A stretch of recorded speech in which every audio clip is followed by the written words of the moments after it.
है पटाखे। जाकर किनारे बैठ के दूसरे को बोला, दूसरे को आंख दिखाया, दूसरा भाग गया। माइयां जो अंदर सिनेमा थिएटर में बेचारी लाचारों के बैठी थी, बहनें माताएं आई है, वो सब लोगों को अपने फैमिली के साथ देखकर उस पतले डुबले लड़के को बड़ी शांति आनंद आया, हिम्मत आई। वो लड़के का नाम था गांधी जी।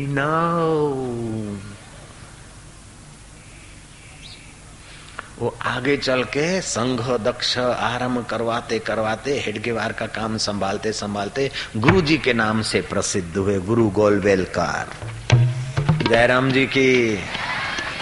तो वो कहते थे कि तुम चाहे पतले दुबले हो लेकिन हिम्मत नहीं हारो, सदाचार में डटे रहो।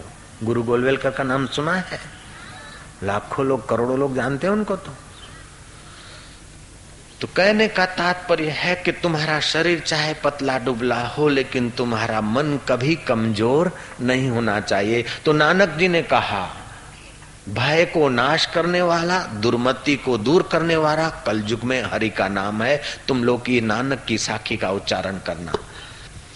भय नाशन दुर्मति हरण, भय नाशन दुर्मति हरण, कली में हरि को नाम, कली में हरि को नाम, निश दिन नानक जो जपे, निश दिन नानक जो जपे, सफल होवई सब काम, सफल होवई सब काम। हरि ही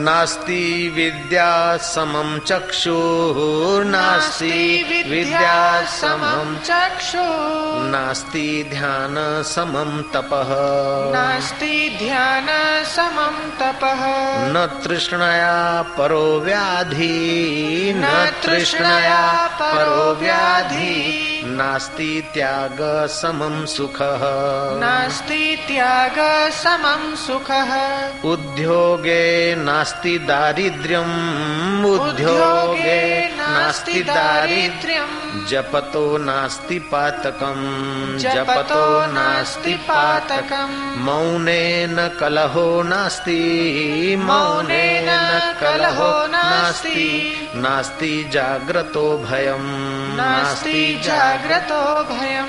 उद्योगशील आदमी को दरिद्रता का दुख नहीं देखना पड़ता है, हमेशा उद्योगी रहना चाहिए, पुरुषार्थी रहना चाहिए।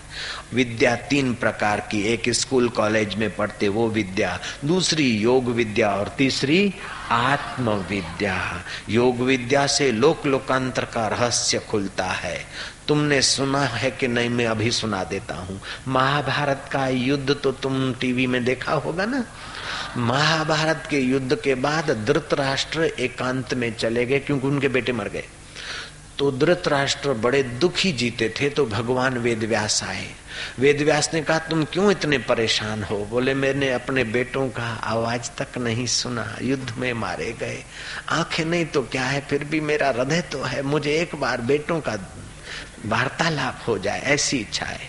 व्यास जी ने कहा, मैं योग बल से, प्रतिस्मृति विद्या के बल से तुम्हारे मरे हुए बेटों को गंगा में से, स्वर्ग में से बुलाऊंगा वाया गंगा में होके, और फलानी तारीख अपनी बहुओं को भी बुला दो।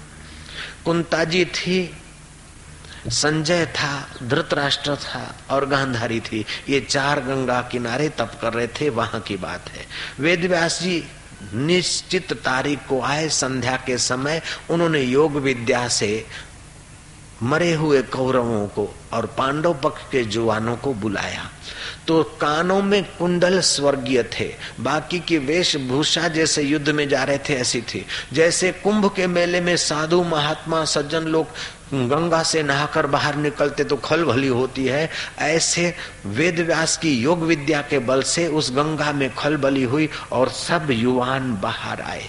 कर्ण ने कुंता को प्रणाम किया, गांधारी को प्रणाम किया, दुर्योधन ने और दूसरे जो योद्धे मर गए थे वे स्वर्ग से बुलाए गए और माँ बाप से उन्होंने वार्तालाप किया।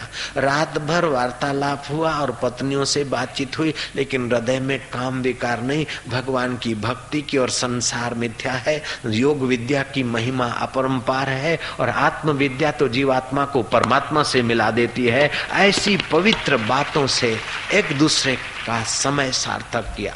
सुबह वेदव्यास जी ने कहा कि मैं इनको जहां से आए वहां भेजना चाहता हूं। कुंता जी को फिर से प्रणाम किया कर्ण ने, दुर्योधन ने और योद्धों ने, और आज्ञा लेकर गंगा जी में प्रविष्ट हुए और देखते देखते अंतर्धान हुए। ये योग शक्ति भारत की है। लॉर्ड मैकालेन आया, ब्रिटिश शासन के जमाने की बात है। उसने देखा कि गुरुकुलों में ऐसी ऐसी योग विद्याएं हैं, ऐसा ऐसा रहस्य है। अगर भारत का एक विद्यार्थी भी योग विद्या का सहारा लेकर अथवा सत्य का सहारा लेकर ब्रिटिश शासन को भगाना चाहे तो ब्रिटिश शासन को उखाड़ के फेंक सकता है। ये भारतीय संस्कृति में शक्ति भरी है।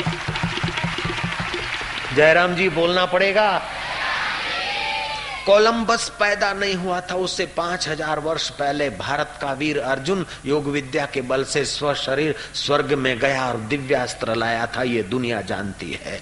ऐसे ही राजा खटवांग और रघु राजा और दूसरे राजाओं के पास भी ये योग विद्या थी। तो लॉर्ड मैकालेन को बड़ी चिंता हुई कि अगर इनकी ये योग विद्या गुरुकुलों में ऐहिक विद्या के साथ योग विद्या भी पढ़ाई जाएगी तो कोई भी भारत का जवान अगर कमर कसेगा तो ब्रिटिश शासन को उखाड़ के फेंक देगा। इसलिए गुरुकुलों के प्रति उनको सूग हो जाए, ऐसा ब्रिटिश शासन ने पढ़ाई लिखाई में व्यवस्था किया और हमारी संस्कृति की मजाक उड़ाने का वातावरण उन्होंने पैदा कर दिया। इसी कारण हमारे विद्यार्थी जो बेचारे थे स्कूल कॉलेज में अंग्रेजी से इम्प्रेस होने लगे, प्रभावित होने लगे और अपनी विद्या योग विद्या ऐहिक विद्या के साथ जो आत्म विद्या और योग विद्या मिलती थी उसकी उपेक्षा होने लगी।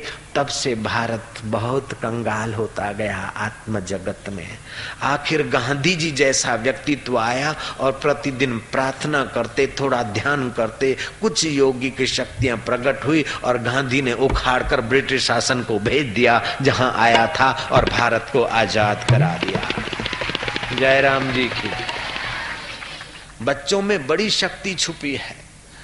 तुमको पता होगा कि नहीं, मैं बता ही देता हूं। पंजाब का महासिंह राजा वो जवेरी के साथ जवेरात देख रहा था, ज्वेलर लाया था ज्वेलरी। उसका बेटा रणजीत सिंह दौड़ता दौड़ता आया, 13-14 साल का। ओ पिताजी पिताजी, ओ ए हीरा, मैं अंगूठी नाल मढ़ा के पहनूं तो कितना अच्छा लगदा सी। पिता ने बोला धत तेरे की, महासिंह का बेटा रणजीत सिंह और ये हीरा पहने